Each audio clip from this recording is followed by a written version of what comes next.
नमस्कार, मैं हूं शिखा और आप देख रहे हैं जीटीवी हिंदी न्यूज। आइए रुक करते हैं आज की ताजा खबरों की ओर। मुस्तैदी से गिरोह का किया भंडाफोड़, कुल 3 तरह में मामलों में संलिप्त वांटेड अपराधी गिरफ्त में। डकैती, हत्या और वाहनों की चोरी में शामिल एक अंतर्राज्यीय गिरोह को वलसाड एलसीबी ने बगवाड़ा के पास पकड़ लिया है। मामला कुछ इस प्रकार है कि वलसाड एलसीबी ने एक गिरोह के 6 अपराधियों को पकड़ा है जो कि बगवाड़ा के पास एक बंगले को लूटने के लिए उपकरणों के साथ एकत्र हुए थे। इससे पहले कि वे डकैती को अंजाम दे पाते, पुलिस ने मुस्तैदी दिखाते हुए धारदार हथियारों और बड़ी मात्रा में सोने और चांदी के साथ अपराधियों को गिरफ्तार कर लिया। बता दें कि वलसाड जिला एलसीबी स्थानीय अपराध शाखा को गुप्त सूचना के आधार पर पता चला कि कुछ लोग स्विफ्ट कार नंबर RJ36CB2537 से बगवाड़ा इलाके में लूट के इरादे से आए हैं। सूचना के आधार पर कार को रोककर तलाशी लिया गया, जिसमें एक धारदार हथियार सहित सोने और चांदी के आभूषण, वजन कांटा, जियो राउटर और पेन ड्राइव मिला, जिसकी कुल कीमत लगभग 12,20,000 है। कार में सवार 6 आरोपियों को गिरफ्तार कर आगे की जांच में भेजा गया है। पूछताछ में पता चला आरोपियों में दिनेश, जगदीश प्रसाद माली निवासी जोधपुर, गोविंद किशनलाल मेघवाल निवासी नागौर राजस्थान, राजेंद्र रोगत बावरी निवासी विजयनगर राजस्थान, धनराज कैलाश बलाई निवासी अजमेर राजस्थान शामिल हैं। राजस्थान के बावरी निवासी का लालराम, राजस्थान निवासी मुकेश कालू मोहनलाल मेघवाल को गिरफ्तार किया गया है, जिनके पास से पुलिस ने 6,40,506 रुपये का सोना और 45,324 रुपये की चांदी, 5 लाख रुपये की एक स्विफ्ट कार, 10,960 रुपये की नकदी बरामद की है। गिरफ्तार आरोपियों के पास से 20,000 रुपये कीमत के 4 मोबाइल फोन, लोहे की रॉड, 850 रुपये, घातक हथियार चाकू, जियो राउटर पेन ड्राइव मिला है। Bureau report Zee TV Hindi news. Valsad जिला पोलीस क्राइम બ્રાન્ચને ખૂબ મોટી સફળતા આંતરરાજ્ય ધાડપાડું અને લૂંટ કરતી અને ઘરફોડ કરતી ગેંગને પકડવામાં સફળતા મળી છે। વલસાડ જિલ્લાના ક્રાઇમ બ્રાન્ચના સહદેવસિંહ અને કુલદીપસિંહ જે બે પોલીસ કર્મીઓ છે, એમને જે એક પાક્કી બાતમી મળી હતી કે પારડી પોલીસ સ્ટેશનનો જે બગવાડા વિસ્તાર છે એમાં એક RJ પાસિંગ ગાડી છે, એમાં શંકાસ્પદ ઈસમો કંઈક ગેરકાયદેસર પ્રવૃત્તિ કરવા માટે આવ્યા છે। એ પાક્કી બાતમી આધારે ક્રાઇમ બ્રાન્ચ PI ઉત્સવ બારોટ અને એમની આખી ટીમ, અલગ અલગ ટીમો આ ગાડીને પકડી પાડવા માટે લાગી ગયેલી હતી।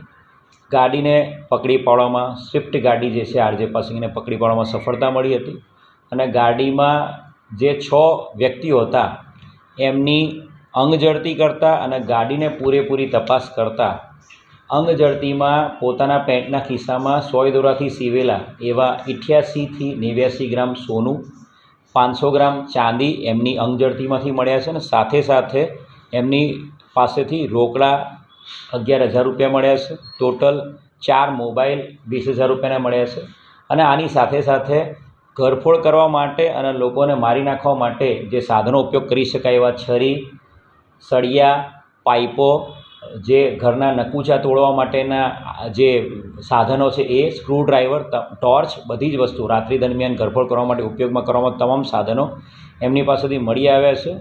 એક ખૂબ મોટી સફળતા ક્રાઇમ બ્રાન્ચને આ ગેંગ પકડવામાં મળી છે સફળતા। આ તમામ આરોપીની જો વાત કરીએ તો આરોપી દિનેશ જગદીશ માલી એ પાલી જિલ્લાનો છે, ગોવિંદ મેઘવાલ નાગોર જિલ્લાનો છે, રાજેન્દ્ર બાવરી એ બ્યાવર રાજસ્થાનનો વતની છે, ધનરાજ છે એ પણ બ્યાવર રાજસ્થાનનો વતની છે અને કાળુ બાવરી એ જિલ્લા ટોંકનો વતની છે અને એક મુકેશ મેઘવાલ છે એ પાલી જિલ્લાનો છે। દિનેશ, ગોવિંદ અને મુકેશ આ ત્રણે આરોપીઓ એકબીજાને ઓળખે છે અને ગોવિંદના કહેવાથી રાજેન્દ્ર, ધનરાજ અને કાળુ આ બીજા 3 આરોપીઓ આ લોકો સાથે આ ગેંગમાં જોડાયેલા હતા। દિનેશ, ગોવિંદ અને મુકેશ આ ત્રણેનો ખૂબ જ મોટો ગુનાહિત ઇતિહાસ છે। દિનેશ ગત વર્ષે 2022માં જ મર્ડર કેસમાં 13 વર્ષની સજા કાપીને છૂટેલો છે। એની વિરુદ્ધમાં 3 જેટલા મર્ડરના ગુનાઓ છે અને સાથે સાથે અસંખ્ય ઘરફોડ, ચોરીઓ અને લૂંટના 10થી વધુ ગુનાઓ છે। એ જ રીતે ગોવિંદ ઉપર પણ 7 થી 8 જેટલા ઘરફોડ અને લૂંટના ગુનાઓ છે અને એ જ રીતે મુકેશ ઉપર પણ અસંખ્ય વાહન ચોરીના, એના પૂછપરછ પ્રમાણે 40 જેટલી વાહન ચોરીમાં અગાઉ પકડાયેલો છે રાજસ્થાનમાં અને સાથે સાથે 7 જેટલી લૂંટ અને ઘરફોડમાં એ પકડાયેલો છે। દિનેશ, ગોવિંદ અને મુકેશે પ્લાન કરીને અન્ય 3 આરોપીને બોલાવીને આ લોકોએ અજમેરથી 20મી જૂનની આસપાસ એમને આ સફળ શરૂઆત કરેલી હતી અને ગુજરાત રાજ્યના ગાંધીધામ જિલ્લા, સુરેન્દ્રનગર જિલ્લા, બનાસકાંઠાના પાલનપુર એટલે ગાંધીધામ, સુરેન્દ્રનગર અને બનાસકાંઠા આ 3 જિલ્લાઓમાં ઘરફોડ ચોરાયાની કબૂલાત આપે છે. સાથે સાથે ત્યાંથી આગળ આવતા એમણે અન્ય જિલ્લાઓમાં પણ ઘરફોડ કરી હોવાની કબૂલાત આપે છે. હાલના તબક્કે જે આ લોકોની પૂછપરછ કરી એમાં આપણે પારડી પોલીસ સ્ટેશનમાં ધાડના પ્રયાસનો કલમ 399 મુજબનો ગુનો દાખલ કરેલો છે. આ આરોપીઓની પૂછપરછમાં હાલ ગાંધીધામ પોલીસ સ્ટેશનના ગાગોદર પોલીસ સ્ટેશનની ઘરફોડ ચોરીનો ગુનો, સાથે સાથે સુરેન્દ્રનગરનો દસાડા પોલીસ સ્ટેશનનો ઘરફોડ ચોરીનો ગુનો ડિટેક્ટ થાય છે. આ ઉપરાંત ગઈ 12મી 13મી જૂનની આસપાસ વલસાડ સિટીમાં એક એમણે જે પ્રયાસ કર્યો હતો ચોરીનો એનો પણ ગુનો ડિટેક્ટ કરવામાં સફળતા મળી છે.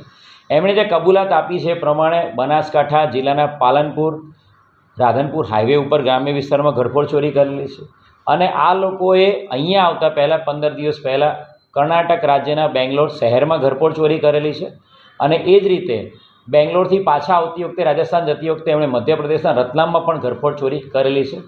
આ તમામ જિલ્લાના તમામ જે રાજ્યોના તમામ જિલ્લાઓમાં પણ અમારા ક્રાઇમ બ્રાન્ચ દ્વારા ત્યાં એમને માહિતી આપવામાં આવી છે આ ગેંગ બાબતે, જેથી કરીને એ લોકોના ત્યાં દાખલ થયેલા ગુનાઓ છે એ બાબતે એમણે આ આરોપીઓની પૂછપરછ કરી શકે. તમામે તમામ આરોપી પોલીસના સકંજામાં છે. પારડી પોલીસ સ્ટેશનમાં ધાડના પ્રયાસનો એક ગુનો દાખલ કર્યો છે અને આ ગેંગને પકડવામાં ખૂબ મોટી સફળતા ક્રાઇમ બ્રાન્ચને મળી છે. જે આ આરોપીઓ છે એ લોકોને ખ્યાલ છે કે સીસીટીવી કેમેરા તમામ જગ્યાએ લાગેલા છે. એમની ગાડીના નંબરનો પણ આપણે ચેક કરવા માટે ઉપયોગ થઈ શકે છે. એ ઉપરાંત મોબાઈલના પણ ટ્રેસ લોકો કરી શકે છે પોલીસ, અને એની સાથે સાથે એ લોકો જે પણ ટોલ ટેક્સ ક્રોસ કરે છે એની ઉપર જે ફાસ્ટેગ છે એના આધારે પણ ગાડીના નંબરની વિગતો મળી શકે છે. એટલે આ તમામ વસ્તુઓથી બચવા માટે મોટાભાગના કિસ્સાઓમાં એ લોકો જિલ્લાઓ મૂવમેન્ટ કરવા માટે, રાજ્ય મૂવમેન્ટ કરવા માટે ટોલ ટેક્સ અવોઇડ કરતા હતા અને જ્યાં એમને ટોલ ટેક્સ યુઝ કરવો પડે ત્યારે હરિયાણા પાસિંગ ગાડીના ફાસ્ટેગનો એમણે ઉપયોગ કરતા હતા. મોબાઈલમાં એ પકડાઈ ના જાય એના માટે એમણે એક ડોંગલ પણ ખરીદેલું હતું જે એમની પાસેથી કબજે કરવામાં સફળતા મળી છે. એ ડોંગલનો ઉપયોગ એ લોકો એકબીજા સાથે વાતચીત કરવા માટે ઉપયોગ કરતા. કોઈપણ જિલ્લામાં એન્ટર થાય ઘરફોડ માટે ત્યારે એ લોકો પોતાના ફોનના સિમ કાર્ડ ઓફ કરીને એ ડોંગલ દ્વારા એકબીજા સાથે કનેક્ટ રહેતા હતા, એટલે ડોંગલનો ઉપયોગ કરતા હતા. એટલે આ રીતે એ લોકો પોલીસને થાપ આપવાની કોશિશ કરી રહ્યા હતા, परंतु ये लोगों ने पकड़ी पाड़वा वलसाड़ जिला की क्राइम ब्रांच में सफलता मिली। ऐसे ही ताज़ा तरीन खबरों के लिए बने रहिए हमारे साथ। अगर आपको हमारी वीडियो पसंद आए तो चैनल को लाइक करें, शेयर करें, सब्सक्राइब करें और हाँ, बेल आइकन दबाना ना भूलें। Welcome to our YouTube channel. Don't forget to like, subscribe and share the videos.